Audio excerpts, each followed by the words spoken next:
SWAC Smoke on the mic, yeah, we bring the flame. Thursday nights, it's a vibe, y'all gon' know the name. C. Wells, Jamie G. Jerome, DJ 2. Facts and flavor mix, that's how the crew do. Catch us live, hit that like, don't be shy. Talking SWAC, y'all, with the jokes that fly. We ain't ducking no smoke, see us holding rank. Discussion, sharp enough to make a ship sink. We got stats, we got smack all rolled in one. SWAT talk like the smoke from a loaded gun. Y'all tune in every week, it's a new vibe. Opinions clash like titans, watch the sparks collide. Here for the teams, for the sports, for the jokes you need. Cut through the noise, watch SWAC Smoke's gonna lead. No fakes, no chill, bring the truth you seek. Every Thursday night, yeah, we running the streak. Catch us live, hit that like, don't be shy. Talking SWAC, y'all, with the jokes that fly. We ain't ducking no smoke, see us holding rank. Discussion, sharp enough to make a ship sink. From the court to the field, we dissect the play. Breaking down the wins and losses of the day. A different crew, but the unity's tight. Facts mixed with the laughs, got you feeling alright.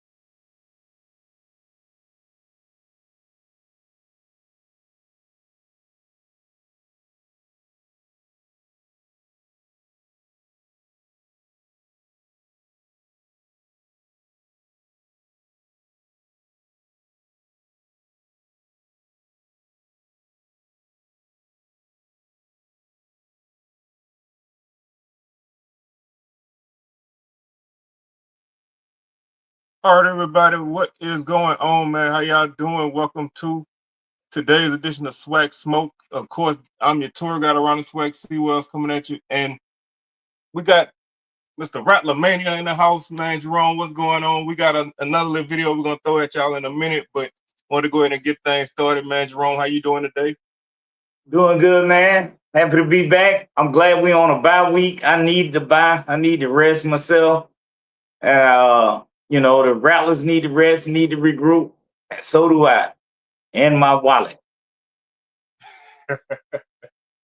Yeah, I feel you on that, man. It's, you know, I was what's up, Blue? What's going on, man? Everybody, thank you for stopping in. I'm gonna be honest with you, man. I was like, when the season first started, when the schedule came out, like week 4, man, that's a little early. But nah, I feel like I need it, man. You know what I'm saying? It's been a rough and rugged 4 weeks of the season. It's like I need this bye week. So it's like, man, it came just in time, you know, time to regroup, refresh, and just get back on it, man. So we're gonna do like we normally do. We're gonna talk about some of the games that took place on Saturday.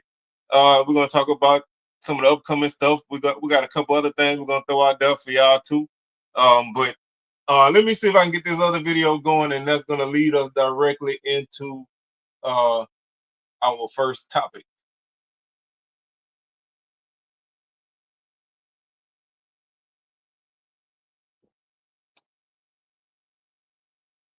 "17 seconds left to go. TZ keeps it again. Back, looking, waits, sprints. Official gets out of the way. He cuts it to the left. He's walking into the end zone with 12 seconds to go. Grambling has come back, and we are tied up at 31. We're going to overtime. Now, Kentucky State has the first possession in overtime. It's 3rd and 4 for the Thoroughbreds. Bardell back to pass. John McCall looks like he's going to have the first down. You see him get spun, and then you also see the ball comes out. We're going the other way. Tyrell Raby takes it, and he is off to the races. 83 yards. The cameraman can't even keep up with him. There he is. He's in the end zone in overtime. So Kentucky State had a chance. They look. All right, so we're gonna lead with that, man. We're gonna lead off with that game. Obviously, that was a game nobody expected to be close at all. Grambling 37, Kentucky State 31. And I wanted to ask you, as soon as I saw, because I watched the end of this game, I was outside. I was like flipping between I don't know how many games, but I was like, I got to ask Jerome about this. being that he, you got officiating running through your blood. What are your thoughts on that final play for Grambling? Let's start there. What are your thoughts on that play?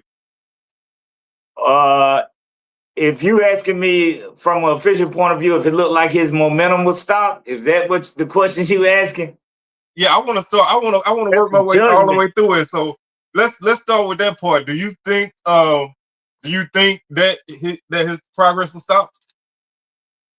It looked like it was, but I don't know. It was what they call a bang bang play, and a lot of times it looked like the official didn't really see the ball. I couldn't really see what the officials were on their positioning, but it looked like I didn't matter. So I think that was the umpire in there, but I don't know. It was iffy. It was questionable, but they say they went back and reviewed it, so I have to take their word for it. But that's the official and me backing the official. But I don't know. It looked like they had stopped him, and they just snatched it out towards the end when he was going backwards. It truly was a bang bang kind of thing, because the guy caught the ball and he caught it in traffic, so he immediately got mobbed. The way the camera was, it cut off where the officials are at, you know what I'm saying? So that was your actual view of the game. You couldn't really see anything. I know the rule is basically to kind of let things play out and then make a decision. Fix it with replay. I know the commentators were kind of saying that you can't review that, but I thought all scoring plays are subject to review, so that overrules any other review rule. But do you think they should have blown the whistle on that play, or do you think that they did the right thing by letting it just maybe when the referees marked it, you know what I'm saying, but they didn't blow it? Do you think that was the right thing to do?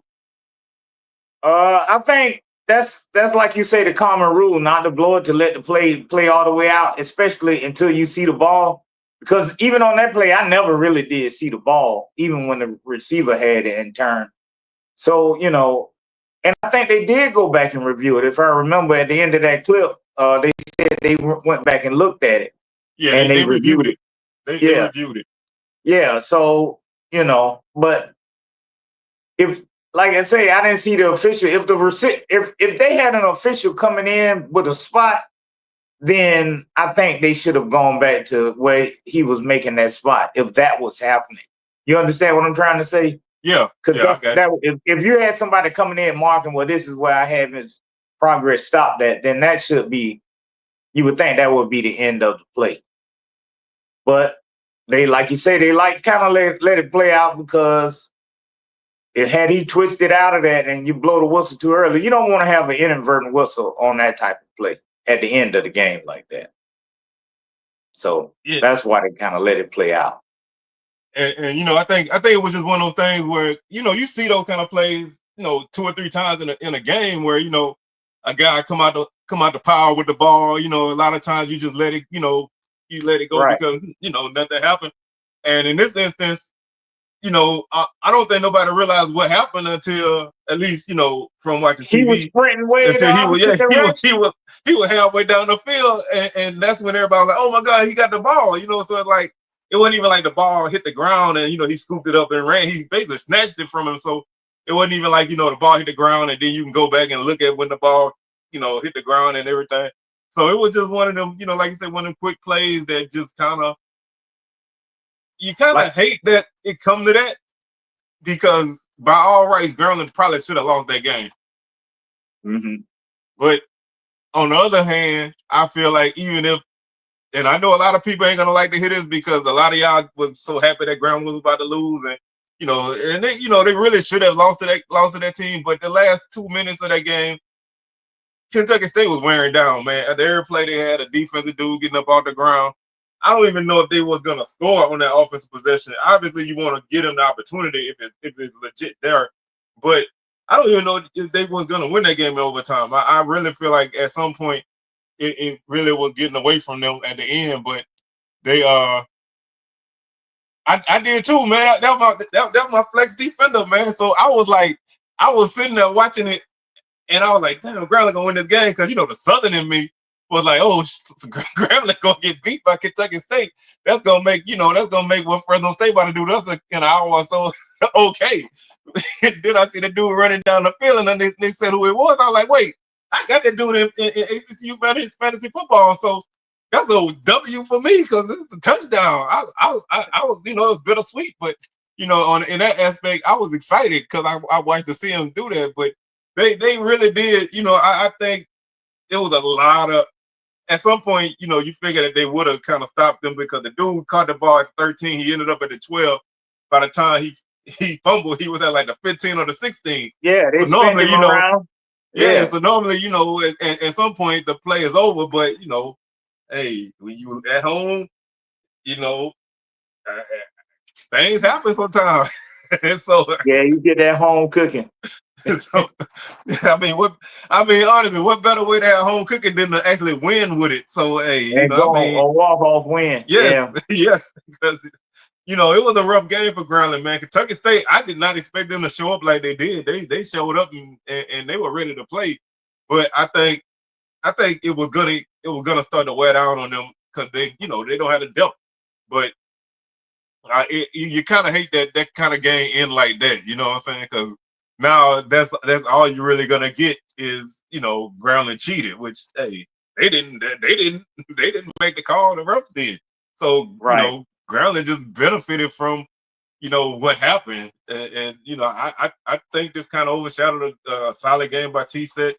But they really should not have been in this situation, going down 14-0, and then take the lead and give it right back, and then they had to tie it up. You see, they tied it up with what, 6 seconds, 9 seconds, or whatever. Because, like I said, they defense was gas, so it like they was picking. T-Set was picking up 10 to 15 yards every time you ran the ball. And let me ask you one more thing. And they basically said what it was, but there was a play. T-Set helmet came off, so you got to come out. And the rule is if the team, if a timeout is called, he come back in. But Kentucky State, for some reason, called a timeout. So they had a discussion about that. If the guy could come back in because the defense called a penalty and they ruled that he couldn't. But have you heard anything like that before? I don't know. I have to look into that. But I thought once the timeout was called, you could come back in. But maybe you have to call it on the offensive team. I'm not sure about that. I don't know. Like I said, it's been a while since I officiated, but I know you can come back in after a timeout now. That whether it's by either team, I'm not sure. Yeah, I think that really confused everybody because it was like I was tripping because I'm like the clock is running and the timeout didn't make no sense in the first place because Grambling didn't. I think Grambling didn't have any more timeouts and the clock was running and they stopped. I guess they were confused on their alignment or something. But I'm like, you stopping the clock when you don't need to. Right. They should have just been letting it run anyway. Yeah, so it's like that was I think that's when the game started to get helter-skelter for them, and they really started to kind of like a lot of them games go, you kind of get helter-skelter, and you start to get out of what you were doing, and I think that's what happened toward the end. So I think it was only a matter of time before Grambling had found a way to pull it out. I just it's just you don't really want to see it that way, but that's ultimately what happened. But we're gonna move from now on to I'm gonna go ahead and let you have your Rattler time, man. Let's talk a little bit of FAMU Albany State. What were your thoughts on that game? Albany State came in, game ready to play, took the first drive of the game, went right down and scored a touchdown. FAMU offense came out inconsistent, could never really string no plays together, throughout the first half. It was kind of back and forth. But towards the end of the half, they made the switch and put Jet Petty into the game. and he put a little spark into the team. They started moving the ball. They scored. And then right before the half, Petty threw a pass to Ace Cobb, and he just basically turned around and handed it to the Albany State defensive back right before the half, with about a minute or so left in the half. And but they got the ball and they didn't really try to score. And I think that hurt them, because then FAMU got the ball to come out in the second half, and RJ Johnson was started to everybody's surprise. He started the second half, threw that slant, and they got the touchdown. Then FAMU kind of never really did look back. Once that happened, Brad kind of lit up a little bit. It got loud, and then just the attrition of the bigger team and all that kind of stuff kind of wore down Albany State. But they were game all the way up into the end, because they put up a late touchdown in the game. But FAMU did not play particularly well. On third down, I think their defense would do well, but then they'd get to third down and they would give up a big pass, or let a dude make a big catch on the sideline, get a penalty, just doing things to allow them to stay in the game that a better team would take advantage of. And even during the fifth quarter, FAMU receivers were out running sprints. Now, I don't know if that was team-led by the players or if that was the coaches sent them out there to do that. I don't know how that was, but they were out there in gear, full gear, running sprints like 100-yard gassers.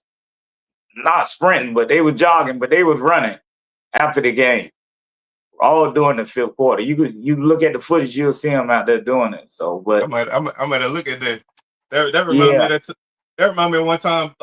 Pablo basketball team had to run sprints in the middle of the game because their coach got mad and called a timeout and made them run sprints. Yeah. But FAMU won. I think they was happy to get out of there with the win. It took a lot of pressure off the fans and everything just to see that win. And to go into the bye week not defeated, with 0 victories. I mean, at this point, pretty much everybody in Rattler Nation was expecting us to be 2-1, but we won it too. So the first quarter of the season is over with, and it's moving on into SWAC play now. We got a bye week. Supposedly a lot of players were not healthy, and so we'll see what happens next week. So let me ask you one thing, because I want to see what kind of reaction this get from everybody in the chat. What were your thoughts on Albany State? Do you think what were your thoughts on them as a team? How did they look to you? Their defense is not that good. They kind of, like I said, they kind of small. The play calling is good to me. But everybody was saying the quarterback was so great. I wasn't all super impressed with the guy. He was smaller than I expected him to be, but he was efficient. He could make some plays. But like I said, I think they just kind of wore down at the end. But the quarterback, when I was looking at the stats and stuff, I was just expecting different. I was looking for a different dude. Not to say that he's bad or anything, but he just didn't look like his stats. I'll say that right there. Not that night. Yeah, like I said, I watched some of that game early before I started kind of flipping the other games, and then I was like, damn, I ought to turn back. But I was like in the middle of like 2 or 3 other games.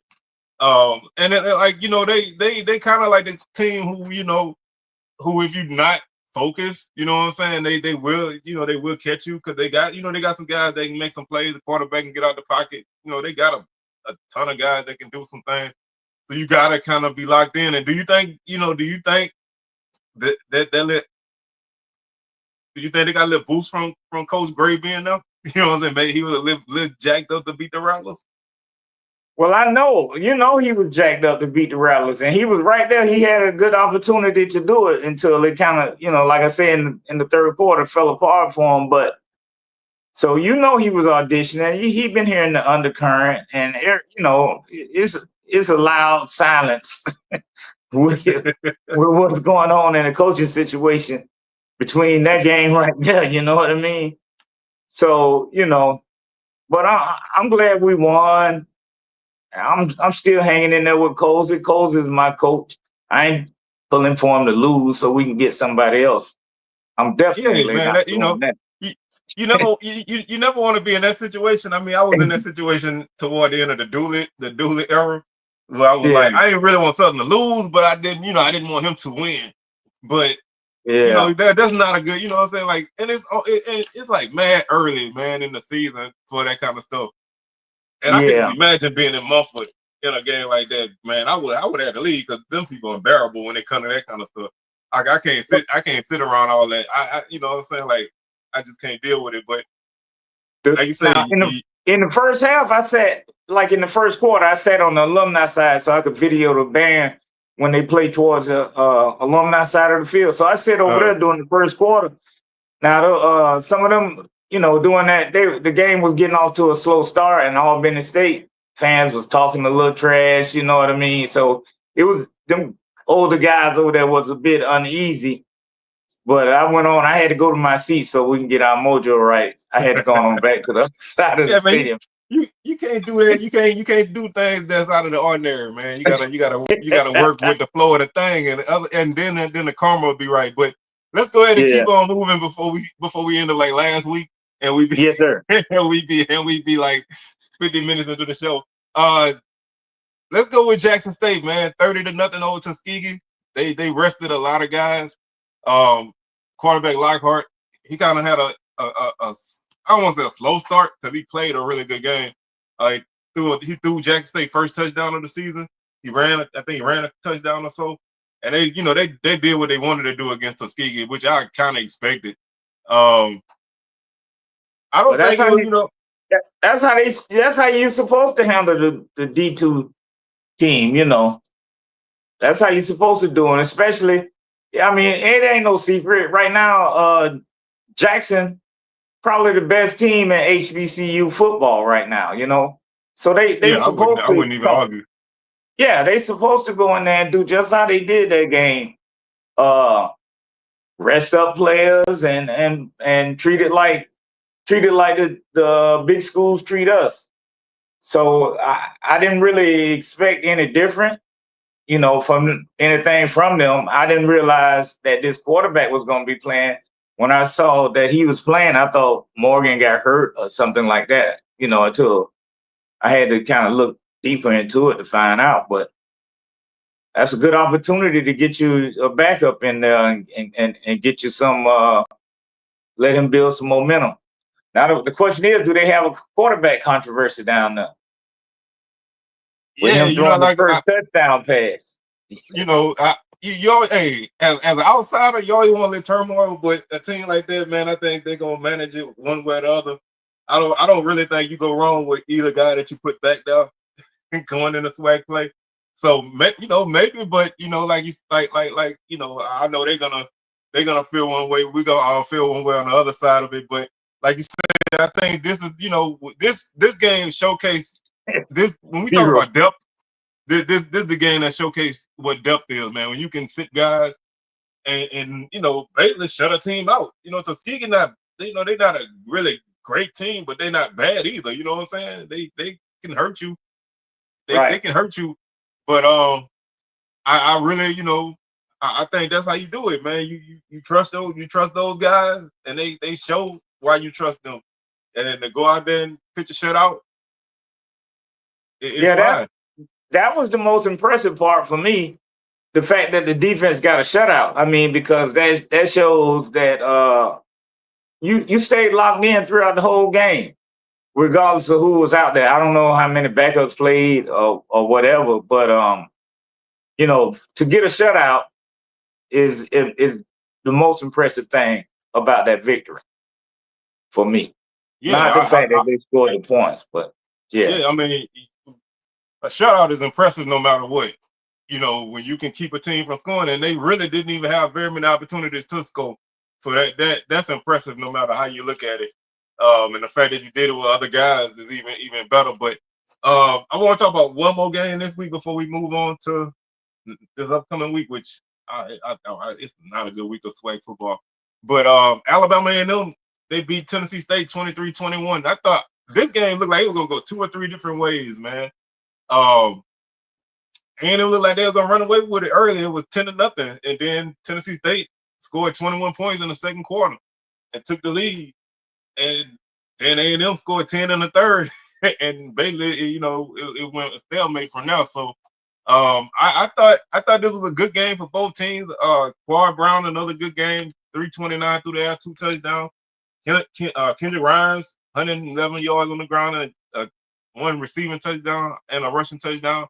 I thought this was a really good game. I had a good time watching it.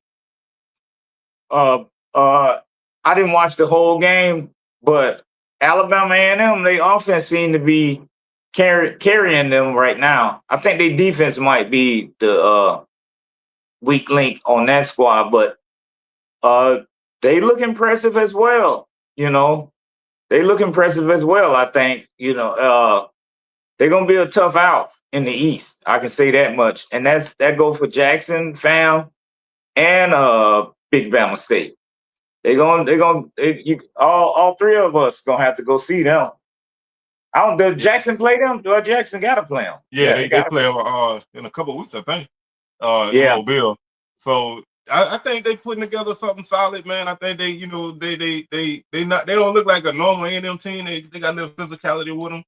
I like Coach Shade, and I think he's doing a good job there. I think it's good for Brown at QB to know that he ain't gonna get pulled every other play, like Manley used to do with QB. So I think that kind of helping him out. Plus, the dude been in college for 7 years, so that he was there last year, right? Yeah, he started off and on last year, and he was productive. But I remember Coach Manley said he wish he had 70 Xavier Langfords on his team. So when a guy say that about a guy, that guy is gonna play a lot. So he did say that. So when you got that kind of situation, you there, but you not there. And so I think they got some good things going. They got some good receivers. They got a tight end, Trevonte Abner, who came from Miles. He had over 100 yards. As a tight end, over 100 yards. He playing the ball. So I think they're going to be a team to look out for. Like you say, I think everybody's going to have to kind of buckle up that chin strap when they come to him. As far as Jalen Woods go, I was talking to a couple of people. I don't know if he's still in protocol. And with a bye week, I'm assuming. I heard some people say he might be ready for Saturday coming up next week, and then I heard a couple people say he might not be ready. But I don't even know right now. At this point, I'm just focusing on trying to win against bye week. I got the feeling that we're gonna turn the ball over 3 or 4 times against bye week, so maybe we can survive the game Saturday, and then I deal with next week. But bye is tough, man. They gonna come into Baton Rouge and try to smack us in the mouth. But before we move on to week 4, because it's only 4 games, so we ain't really got to go crazy with it. I want to ask you: Did you hear Coach Dishman on the coach's teleconference this week? No, I didn't catch him this week. I didn't even listen to that call. I missed out. He was I want to say he was spicy. But how he talked, he was spicy, but he was laid back spicy. It was. I was trying to make the video for it, but I ran out of time. You should have told me. I would have looked it up. You got to tell me earlier in the week, though. Yeah, like I said, it didn't come to me because I just saw I heard it Monday, but I didn't really pay attention to it because I was like working and listening to it. And then I think I saw an article like last night that was talking about it. So I was like, let's. What did he say? Basically, it was Perry Daniels. In case y'all want to know who it was, and he didn't ask him nothing crazy. He was just like, he just asked him basically like, because Coach Dishman had a lot to say after the game. Like he was like, this was a disgusting display of football, and a lot of things got to change, and this is not what he said. This is not what I signed up for. So you asked him, what do you mean by that? Because that, that question, that statement sounded like you saying you didn't, you didn't come to take Southern for this or whatever. So he Right. basically said, as a coach and a player, when you come here, you come to win. You don't come to get 2 punts blocked and give up 2 touchdowns on punt blocks and, just playing, bad football, Right. but he had a little spiciness to his tone because he was like, like I said, and so the dude pushed some more, which as a reporter, you want to dig a little bit more. And so he was like, let me explain it to you like this, like he had a little attitude to him. And I get it, because you lost that first game in horrible fashion. You went to Cal, you played okay, but you still got beat. And then you play against a Lamar team who ain't really playing that great. And they, you looked like TSU from a couple years ago, not the TSU that people think gonna challenge for the West. And you 0-3. So, Right. I think he's feeling a little bit of not pressure from like the fan base, but from himself. I think he's feeling a little bit. And so it was just, anytime you get them kind of situations on a conference call, it stand out because, everybody's so coach speak, you know what I'm saying? Right. Everybody's so, and with his personality, he more laid back. So it's like his tone didn't change, he didn't get loud and nothing. So it was just funny, just the way he said everything. And it just stood out more that way because, I think he said what he wanted to say. He didn't shy away from it. He didn't coach speak it. He just, Well, that give you a little insight onto what he's saying to his team. They probably getting a little more. They probably feeling the pressure too. The wins are hard to come by, and so he getting on their case about it when he's saying he didn't sign up. This is not what I signed up for. He telling them he expect much better play from the players. That's basically what I get out of that from the way you describe it. Now I will say this, and this apply to anybody team, including mine. Whatever the coach start to say, he gonna be more hands-on with stuff. I think you got some problems. Yeah. Because he was like, I'm gonna have to be better at who get on the bus and who get off the bus. I'm like, well, damn, you know what I'm saying? Like you basically saying your coaches ain't putting the right dudes out there. But Right. McDowell said that last year about some of the players playing who probably should have been playing and coaches putting dudes in. He said that mid-season last year when they was in the middle of they struggles last season. So that's not to say you can't bounce back from it because you can always put some things together. But he was upset about the fans not showing up at the game, and I think it was just it's rough right now for him, and I don't know. I'm a monitor this. If this become a week by week thing, then I'm gonna say he might not be that long, and not because they gonna get rid of him. he might leave on his own. Steve Spurrier just did. Yeah, you know what I'm saying. Just talk yourself out the door. You know what I'm saying? Because Right.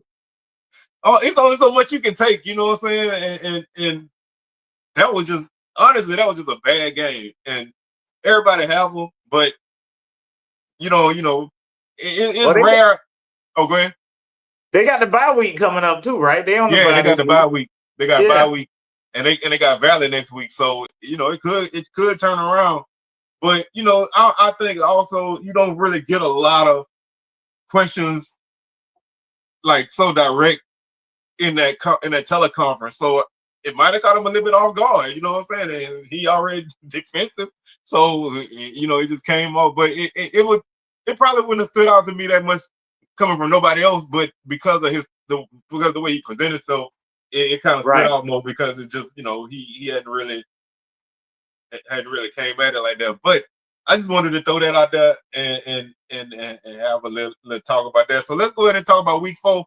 There's only 4 games on the schedule this week, and I swear to God, man, whoever made the schedule this week, this was like I don't ever not want to watch SWAC football, but if there was ever a week that you needed to do something on Saturday, this is the week for it. There's only 4 games. And then honestly, the most interesting game to me is Edward Waters and Bethune-Cookman because of Dooley, you know what I'm saying? So Dooley and Noah Biden, you know what I'm saying? So we got a Southern connection over there. But and the Edward Waters coach going back home. Yeah, Brian So, Jenkins. Yeah, so yeah. And they might come out of there. They might come out of there. Nah, they not. You don't think so? Nope. Bethune gonna win. Don't let that fourth quarter against South Carolina State fool you now. Hey, South Carolina State had water boys and stuff in there. I know. But at some point, we're gonna get that same attrition gonna show up again. I believe with Edward Waters might wear down towards the end. But I don't know. Like I say, and that's always the chance that Dooley gonna Dooley. So like I say, I do want to go back to one thing Blue said. Yeah, I mean, I was surprised. I'd never seen a schedule be where 1 week, like early in the season, almost everybody's off. You know what I'm saying? Right. And the next week is SWAC play. Because typically they sprinkle in a SWAC game throughout the month of September. And then by the time you get October, you start to get into it. But this is the first time I've ever seen like don't the ADs make up the record? I mean the schedules. So they all probably like, let's get a bye before we go into SWAC play. Let's get us a bye week, That's what it seemed like. Man, we are not that. We 1-3 in a bye week, losing to an FBS team, a team who y'all said we're gonna lose to, and another team y'all said we're gonna lose to. Man, Dooley, what's the miss? What's the miss? Do we all miss? I'm glad he's over there. I'm glad he's doing good right now. He can enjoy himself with no pressure. I don't want to see no old lady jump out the bleachers and fight that man. He can stay over there. He can stay over there with Waters, man, up there on that campus. But I expect Bethune to win. I think Bethune gonna win that game. They're at home. This is their first home game. I think there should be a decent crowd because Jacksonville right up the road. So we'll see. Oh, yeah. Hitman say teams with only 11 games, that could be part of the problem too. Because everybody don't play 12 games this season. Yeah, that kind of changed the thing too. But I think the SWAC portion of the schedule made up by the SWAC. So they must have they talked to everybody and they were like, look, we want to have a dedicated first week of SWAC play, which is kind of funny when you got two teams already played a game in conference to open up the season. But and then you got teams playing non-conference SWAC games and all of that. It's just I never seen this before, so it's a little different. But it do make for a weird week where like not much to watch. There's no marquee game this week, man. You know what I'm saying? I agree with non-conference games. I do agree with that. I think you need to get rid of the 8 and go with the 9. I didn't know that way y'all can get that Boombox Classic in without making it a non-conference game and all that kind of stuff. And then you probably won't have no more of that because I don't know this. But I feel like somebody called Southern and was like, y'all need to play Valley because y'all ain't played Valley in a long time. I don't because whenever Valley roll out the schedule, we just don't play them. You know what I'm saying? So it's like I really feel like somebody made a phone call and was like, y'all need to play them. And that wasn't a conference game either. No, that's what I'm saying. I feel like somebody made a call because they were like, we ain't played Valley since 2022, which is not that long ago. But before that, we played them in 21 and 22. Then before that, we had played them in like 16 or 17 or something like that. When they roll out the schedule, they roll out the schedule. Like we don't even look that way. But it was just, I mean, it's good to play them again. But anyway, let's run through the rest of this week before we move on to everything else. Alabama A&M taking on Lane. I think the Bulldogs win that one. Like I said, they playing pretty good ball right now. Lane not looking so hot. I don't really see any reason why they should slip unless they just not focused. But I don't really see that happening right now. I'm gonna pick East Texas, and I know nothing about them, but I saw Grambling playing, Man, and East Texas. I had said Grambling was my sleeper team, but I might have to retract that statement. I'm gonna say this: East Texas and Northwestern State, Grambling and Prairie View, they should. I don't want to put myself in no. I'm gonna put myself out there. Grambling and Prairie View should they have. I'm trying to say how to say this.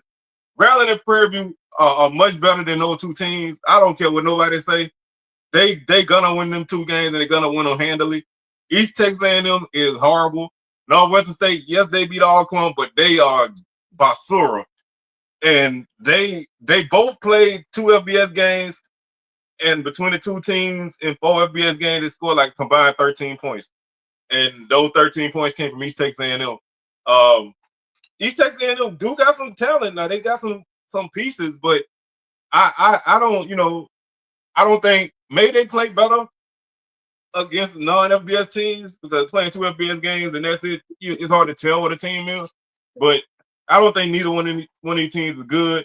And I think if either one of these teams lose to Northwestern State or East Texas A&M, I think they both got problems. I'm gonna just put it that way. If Grambling or Prairie View lose their game Saturday, their season is over with. I'm putting it out there now. That's how much I feel like. Both of them not gonna win. One of them will, but I don't see both of them. I don't think both of them will win. Well, I'm feeling froggy today, man. So I'm just gonna put it out there. And if it happens, if it don't work out, y'all can come over here and say I was wrong. But I don't see nothing from neither one of the 2 teams. Nah, I don't see nothing. But I don't know. Grambling might be terrible, but East Texas A&M is just as bad. And I'm gonna go with the SWAC, man. If something happens, I take it, but I'm gonna stand on this one today. Well, that's it for them games. Everybody building up for the next weekend. I don't even want to talk about it. I don't want to think about it. We're on a real bye. Yeah, that's what I'm saying. I want to enjoy my bye week, man. I'm not even looking at nobody else. And people can try to bait me into it this week. I'm not taking the bait this week, man. I'm cool. Sunday, I'm now. Today, PV got the win. Coach Jackson got to pull this one out though. Oh, he got to. He can't lose no more games. Literally, they cannot lose another game. That even I wonder. Well, they got SWAC play coming up. They the only team with a SWAC victory. Yeah, so they I mean in conference play they're sitting good, but his mentality is SWAC ain't really what they focused on. Right. So yeah. They got to win. They got to win this game here. So if they lose, if they lose this game, man, you gotta do some soul searching because I just don't think them teams are good, man. And I could be wrong. I've been wrong before. I'm divorced, so I've been wrong at least once in my life. So I could be wrong, but I don't think I'm wrong on this one.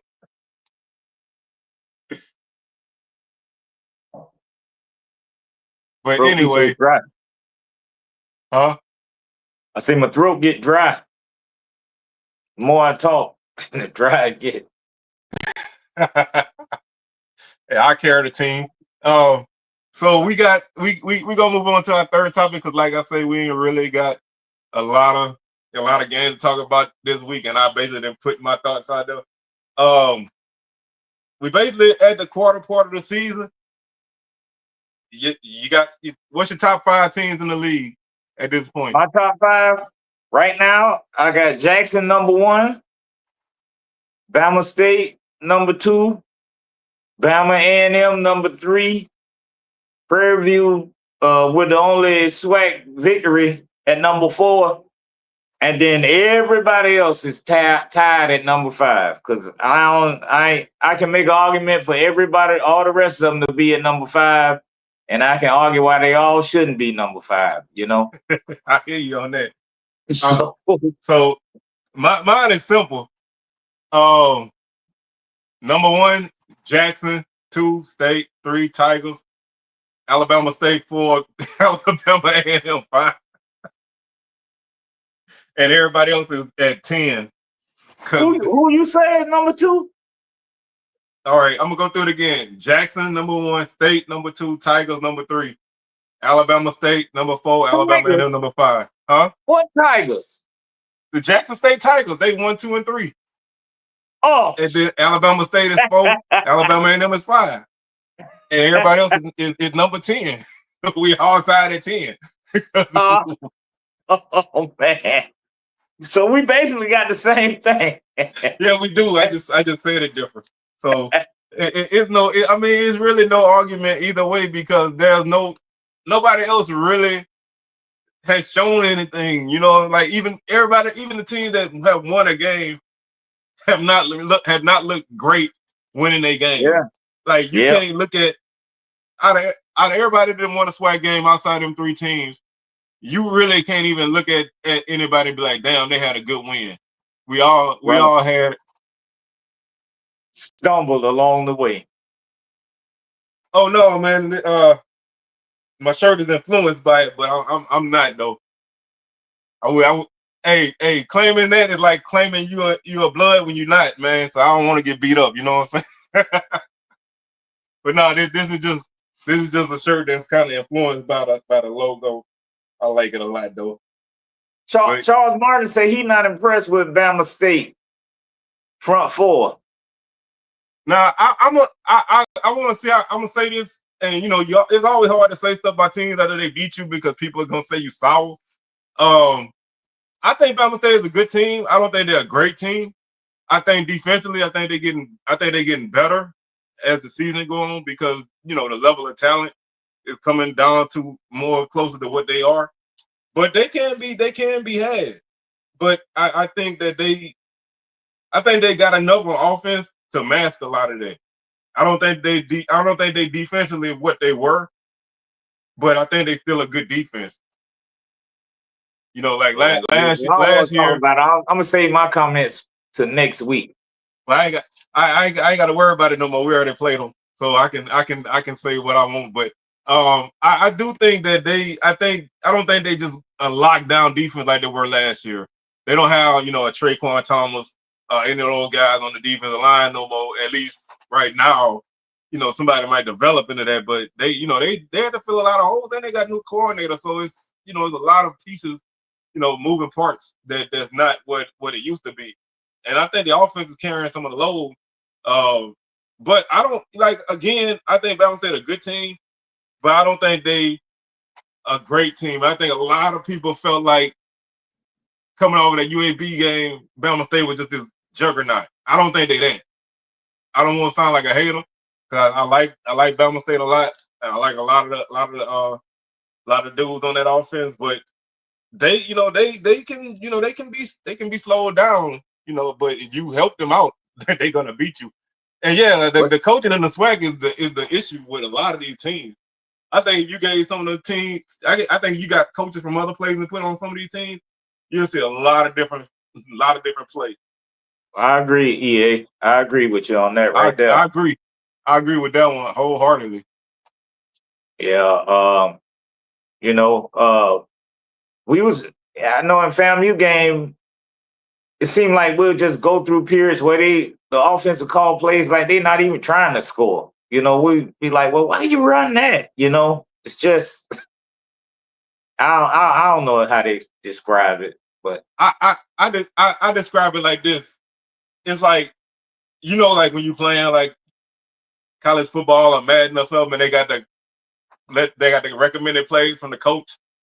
I feel like that's how people call their plays, just a bunch of random plays with no flow, no rhythm. A lot of teams don't set up things, you know what I'm saying? They don't, they just run whatever they want, you know what I'm saying? Like, oh, I ain't threw the ball in 4 plays. Let me throw the ball now. I'm gonna run it to the left 4 times, not because I see something now, it's just because that's what I want to do. And it's just, that, and you see the difference. And that was like, just to go back to the Southern Bama State game, that was the biggest difference in the game was that their offense was actually running plays and setting plays up and taking advantage of what Southern was doing on defense. And that's why it stand out so much. That's why when you're sitting with everybody, y'all looking at the game, you're like, well, why is this working? It's like, because they ran that play to the right, and now they turn around and throw it back to the left because you flowing that way. It's like, right. That's where the difference is. And when you lining up and running up the middle, inside zone over and 30 over times, over and over, and everybody knows what's coming, and you're not even running any play action or nothing to set it up, to take advantage of the fact that teams are coming down because they know you're going to run the ball, or you're not doing anything different. It just stands out, and it lends to any mistake that you have, a false start, a holding, or any mistake on the offense, and that'll just kill a drive when you're doing it like what you're saying. Yeah, like you can't make any mistakes. No team is perfect. Ain't no. I don't care how good a team you got. I always say, if you want to beat anybody, you have to make them drive the field. Nobody's gonna drive 85, 75, 85 yards every possession and score. I don't care how great you are. You're gonna have a mistake. You might fumble. You might have a, like you say, a penalty that put you behind the chains, or dude drop a pass on third down and you have to punt. A lot of these offense. Oh, go ahead. No, I was responding to EA in the chat. Everybody in the stands knew they was going to do that onside kick. I don't know. As a player, you got to have a little more awareness if your coaches ain't got enough sense to tell you to be aware on the onside, then as a player, you got to be a little more locked in yourself. Because, had Albany State gotten that onside kick, it would have been a different ball game. Yeah, I think if you want to get me riled up, special teams in the SWAC and my team as a whole, it is just horrible. Gibbons had a pretty solid game against Albany State. I think he had at least one sack. They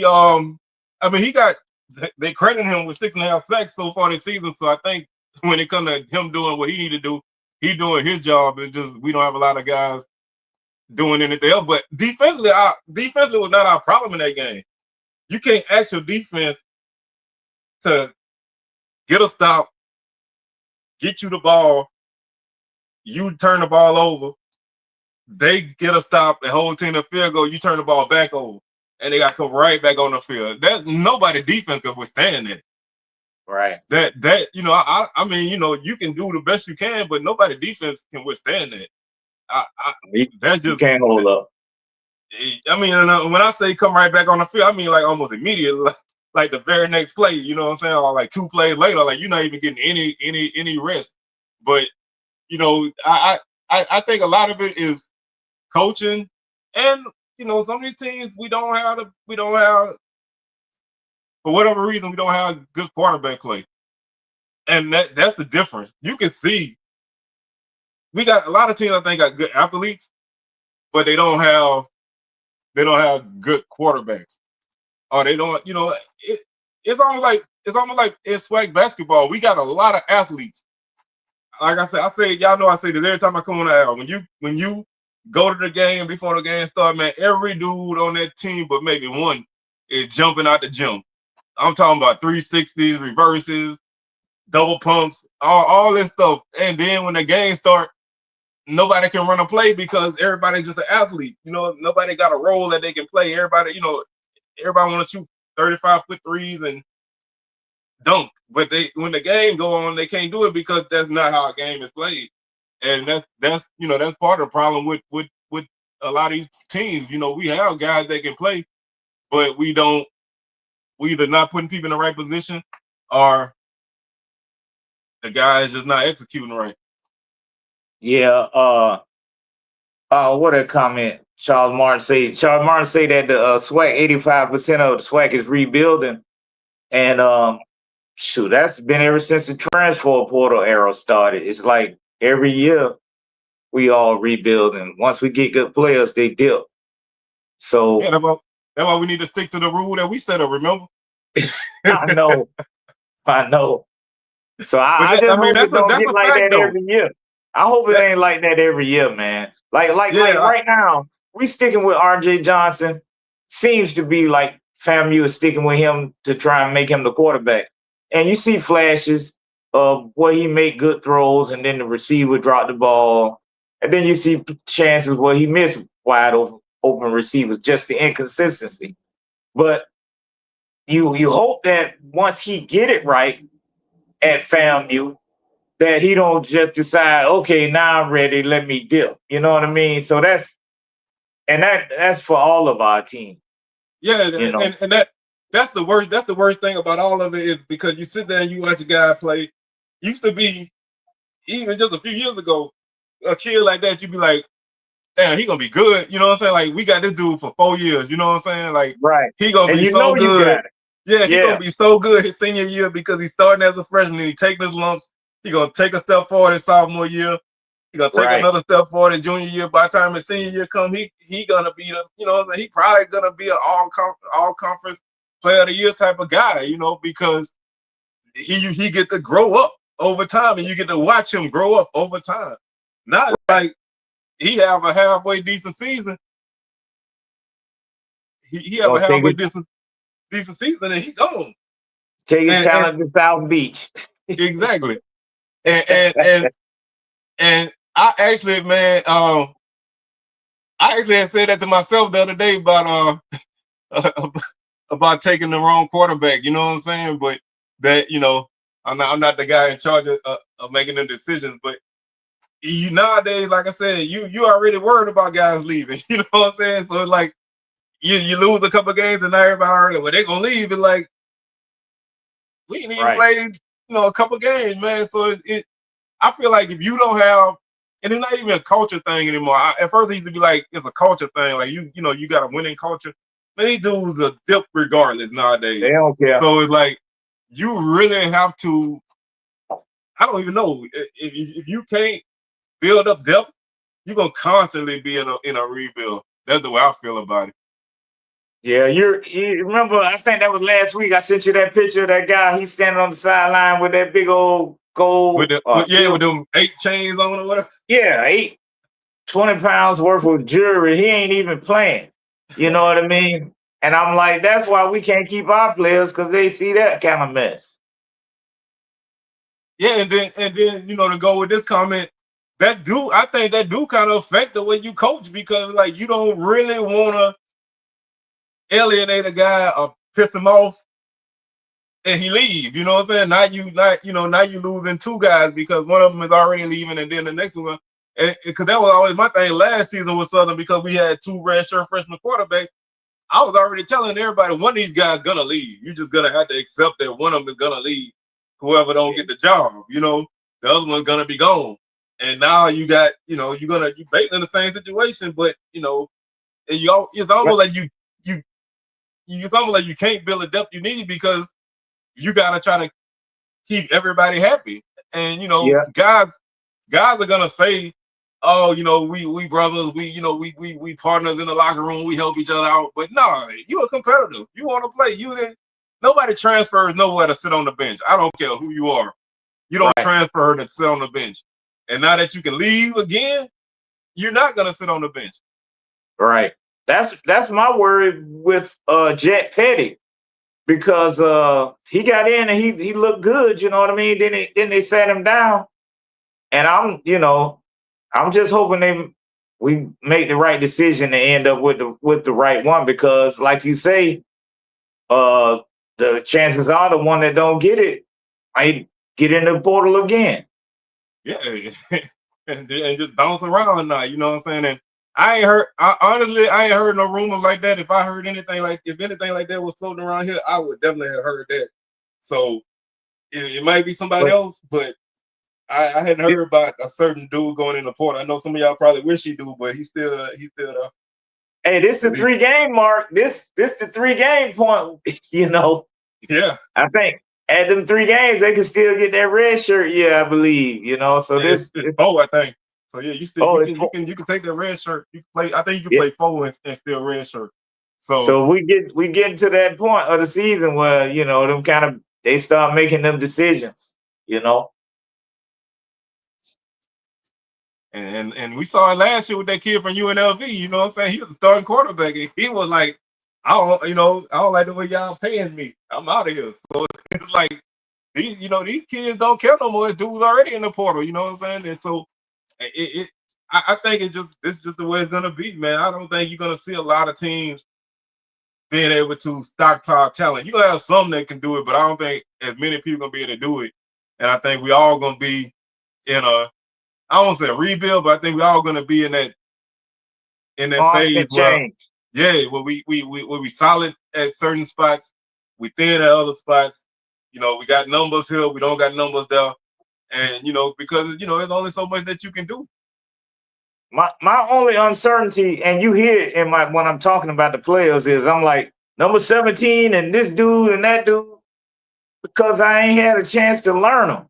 When in the previous years, them guys were there for 2-3 years, and you get a chance to know them and kind of know what to expect for them and get a feel for them. So it's just been 3 games with these guys, so I'm trying to figure them out. But it's certain people I don't like to see on the field in coverage. I'll leave that. I ain't gonna call out no numbers. But EA probably know who I'm talking about. Hey, I would say what number it is, but it don't even matter with the way we throw the ball right now. So yeah. So, but I know I got to be careful what I was asking for, because I asked for Ace Cobb. He got in and he caused the interception. I was about to say I hadn't heard his name all year.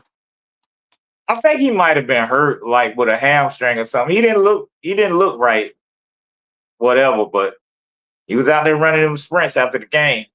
The hamstring was okay then. They better get it right. Yeah, that one of them. I don't care. You gonna be right. Yeah. Shoot. Even Welcher, I think that's number 7. Welcher, he was out there running sprints, but he dropped some passes too. And it make it, with them dropping passes, it make it hard for you to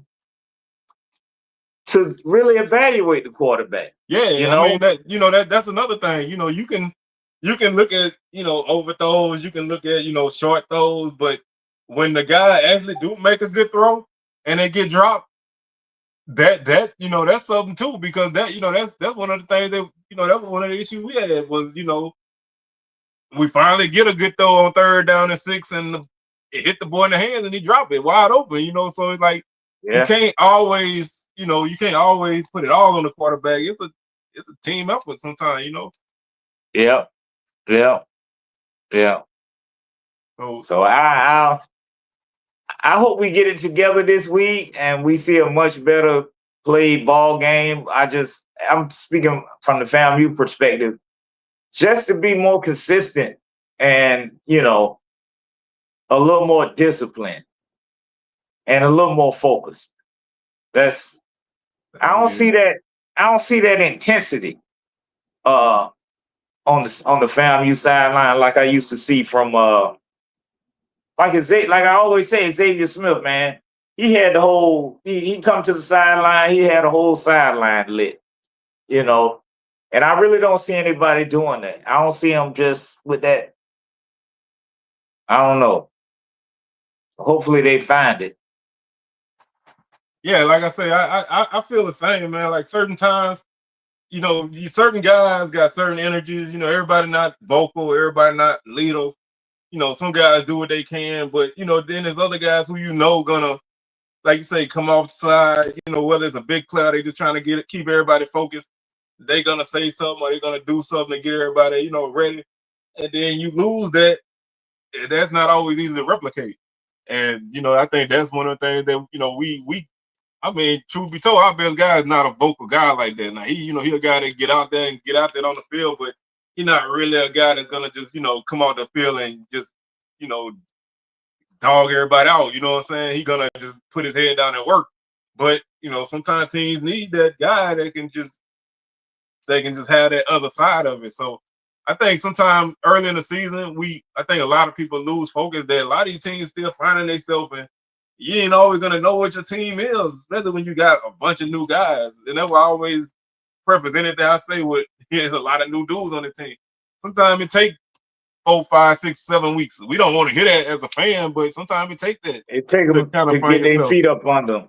Hey, can I ask? You know, I don't know the powers that be at FAMU if y'all listening or watching our show, but just in case y'all do hear this, y'all got rid of the cannon, but we got fireworks, we got flashing lights, all of that will mess up people with epilepsy, and we got all kinds of loud bangs and stuff. Can we just get the cannon back? Bragg ain't been the same since we was firing the cannons after the touchdowns right there. So I don't know who need to hear that, but they need to hear that, huh? That's how long y'all been without the cannon? It been a long time? Or was it just this year? Original big girl, yeah. The previous athletic director did away with the cannons, with the cannon after the touchdown. They said because it was startling the fans or whatever, but we got fireworks now. We got flashing lights. Flashing lights.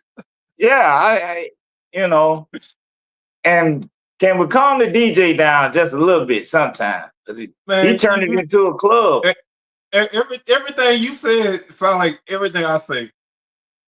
And I don't mind, like I'm at the point now where I don't mind the lights. That is what it is, but I don't need the fireworks during the light show and you down 23-7. I don't need, say that for a game you winning, man. Can we need to have a losing package and a winning package. Like the losing package need to be like just flash the lights 2 or 3 times and let's get back to the game. The winning package, that's when you can play the hype video. That's when you got the fireworks. That's when you got the lights going for the whole fourth quarter break. Right. I don't need, you know what I'm saying? Like I don't need that when we losing, man. And the other team is just like, well, damn, let's go ahead and turn up even more on these boys. You know, like, no. I want to do that when the team is beat down and they like, bro, I just want to get out of here. Right. So I saw that when y'all played Bama State and y'all had y'all light show. They was the team that was running around getting hyped up. Yeah, because they were up 23-7. And you know, they guys was already fired up, and you know, you got the fireworks going off, you got the video going on, you got the band playing, you know, you got this and that, and it's like our dude was like, man, we just trying to get back in the game, you know. It's like I guess I just think we need different packages for it, you know. Let's just have a couple different packages and go from there. I just want them to stay more focused on the football game. Yeah, I think some of the stuff kind of you get to the point where it's like it's too much going on, you know. And then I know you got to have something for everybody, but at some point it got to be about what's on the field too, though. Right. Just I wish the focus would be a little bit more on the field, but like you say, I realize that's you got to attract other fans. Yeah, we're a dying breed now. Ain't that generation afterwards not necessarily the same. But we're gonna go ahead and wrap this one up, man. I thank y'all for tuning in, and thank goodness we had a format this week, so we can stay on topic. We was able to do everything, and we was able to do everything we needed to do, and still do other stuff. So see, we work better when we got a game plan. You know what I'm saying? And we script our plays, so we can work right when the coaches call the right plays. But like I say, man, I thank y'all for tuning in, and like I say, this another week of SWAC football. Next week gonna be even crazier because you got a lot of big games coming up, and of course we're gonna have a lot going on then. But like I said, we thank y'all for tuning in, and y'all make sure y'all hit the like button on the way out, and we'll catch y'all on another edition of SWAC Smoke. Yes, sir. Rap Love Mania. Yes, sir. Go Jags. Let's go. We still in this bye week. We coming for y'all. All right.